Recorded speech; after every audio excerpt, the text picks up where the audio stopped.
Hello, my name is Bianca Ramos. I use she, her pronouns.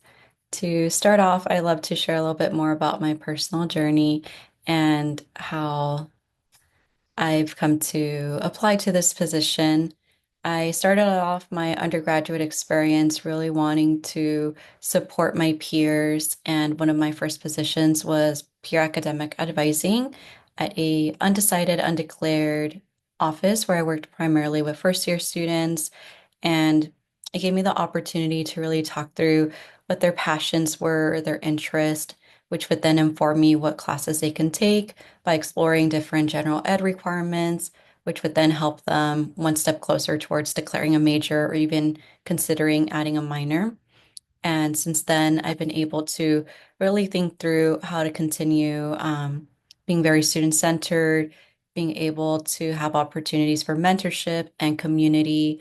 And it really informed my decision in wanting to go into my master's program, which was the University of Vermont's Higher Education and Student Affairs program, which I completed. And it gave me the opportunity to really understand different functional areas, including residential life, first year program, career development, just to name a few.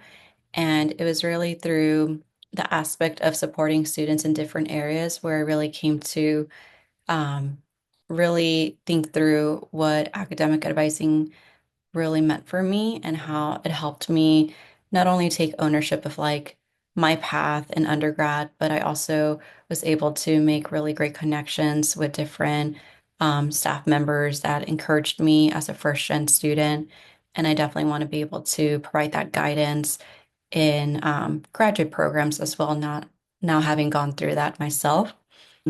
Given my experience with peer academic advising as an undergraduate student, seeing that as an experience through grad school, I ended up doing academic advising at California College of the Arts, and that's a small university in San Francisco, mostly art and design programs. And that's where I primarily worked with domestic and international undergraduate students. And I did get a chance to work with graduate students through our interim progress reports program, where I collaborated with faculty and the graduate programs to ensure that we were sending proactive outreach to graduate students and ensuring that they were able to check in with their faculty about any attendance, engagement concerns that they had around their course, and really form that relationship and sense of belonging at the small university. I've also was able to be an assistant director for the Office of Student Success at California College of the Arts. And that's where I had more of an emphasis on student programming and ensuring we had workshops around academic success strategies. I worked a lot with our orientation planning committee to ensure we had different workshops that included that emphasis. And I worked a lot with first gen students and partnered with the admissions office to send proactive outreach and do mixers as well as hold community circles so that they felt a sense of community and belonging. I currently hold a position in the Basic Needs Center at UC Berkeley, and I do a lot of case management, not only with um, a caseload for undergraduate students, but also graduate students, both domestic and international. And it's very centered around students sharing a little bit more about their basic needs, concerns around housing insecurity, food insecurity, and even anything around financial hardships.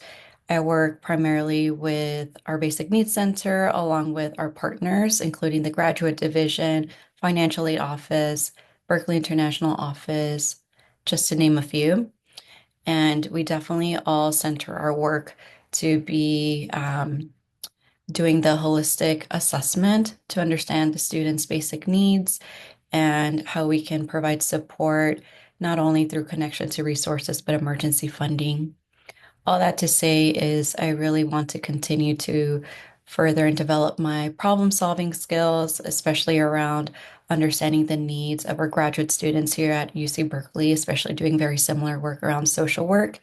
And I want to continue pursuing a little bit more about the academic advising piece that I'm passionate about, I do miss doing a lot of the curriculum planning, talking to students and planning out the next set of courses for each semester and being able to problem solve different course substitutions, anything that might come up.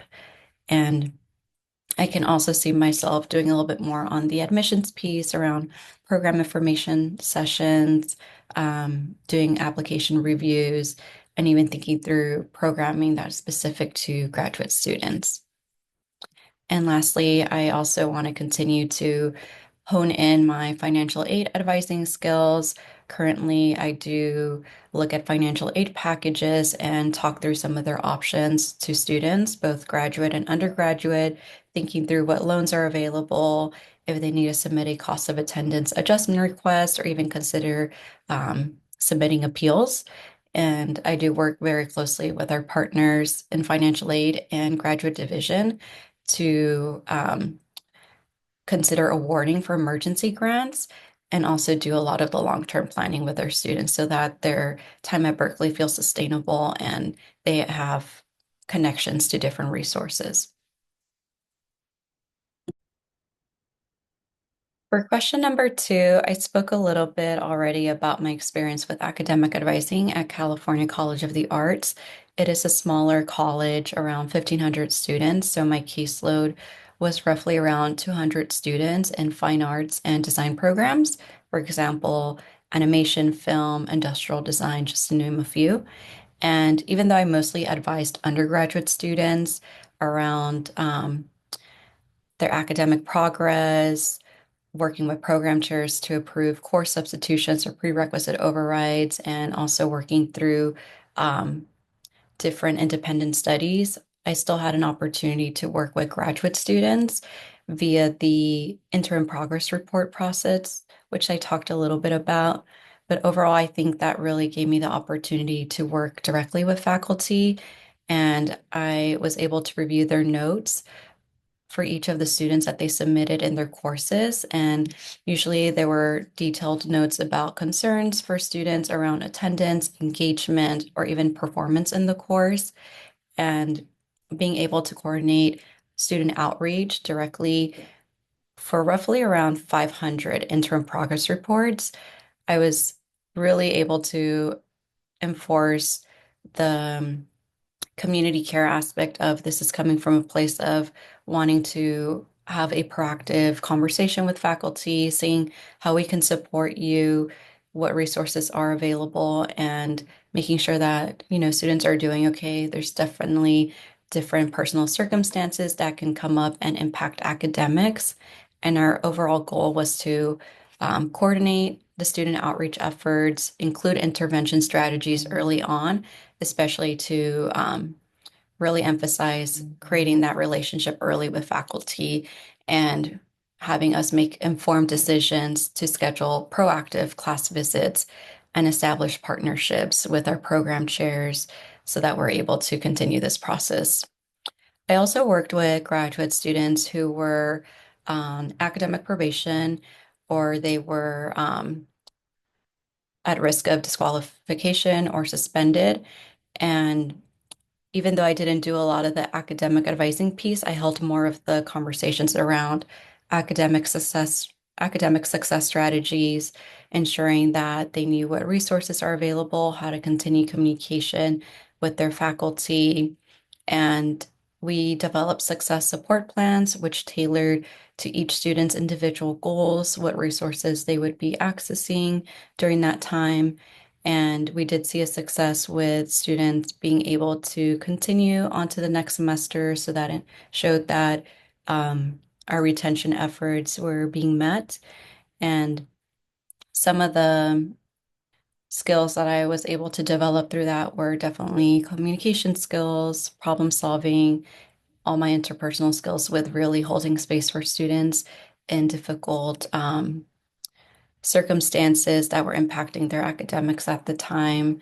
And a lot of the conversations that did come up were around basic needs, especially around financial hardships, facing food insecurity, or having family responsibilities. I want to continue to further develop these skills in academic advising And in the past, I've attended conferences such as NASPA and ACADA with the emphasis of learning more about academic advising.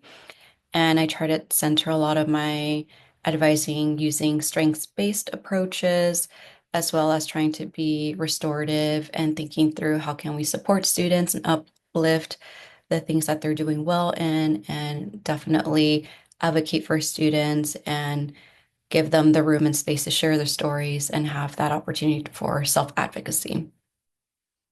Lastly, I do continue to work with graduate students through case management through the Basic Needs Center. What I'm finding is that our partnership with the graduate division does help in the sense that we know about it's the Graduate Assembly Mutual Aid Fund, and how we're able to refer students to that. We also have a partnership with UVA, which is a family and graduate family housing units, and we do hold some emergency housing spaces there that we can definitely place students if they're in need of short-term emergency housing, and really thinking through what some of the barriers and individual needs are each for each of the students. For question number three, I do have some experience with using both Salesforce and Workday during my time as an academic advisor at California College of the Arts. I did a lot of case management. I updated academic plans to reflect the courses that students were taking and intending to take in the future semesters. And that is also the platforms that I use for the interim progress reports. Currently, I use Google Sheets for case management for basic needs. We do use Advocate when we have referrals through the Center of Support and Intervention related to basic needs. And I also use BOA for reviewing notes from academic advisors, which will also inform me of where students are at academically and how that might be impacting basic needs. And I also use CalCentral to review financial aid packages, understand what financial options are available to students, and if we're able to do emergency funding. I try to prioritize different projects based on sense of urgency and importance, and I use Asana to keep track of what task I need to complete and what follow-ups might be needed. And I also use Slack to check in and delegate different things to team members. And overall, I want to continue to use these different um, platforms and more so to gather information to inform my meetings with students, what timely requests might be, and also thinking through how I can support students and who I can tap into in terms of like partnerships and what other students or what other offices or department students are connected to. For question number four, I have collaborated with Financial Aid Office at UC Berkeley to understand financial aid packages, the appeals process, especially consulting on complex cases, especially with large past due balances that students might be carrying and having an impact with enrollment, and definitely thinking through how we can coordinate any emergency funding decisions. I also work with the graduate division, definitely uplifting the GA Mutual Aid Fund, what referrals we can make, including the monthly food award, if the students are eligible and can support their basic needs. In addition, with the graduate division, we have consultations around student cases, definitely thinking through what funding decisions we can make, what resource referrals we can make, and when it's appropriate to escalate to other offices or different departments.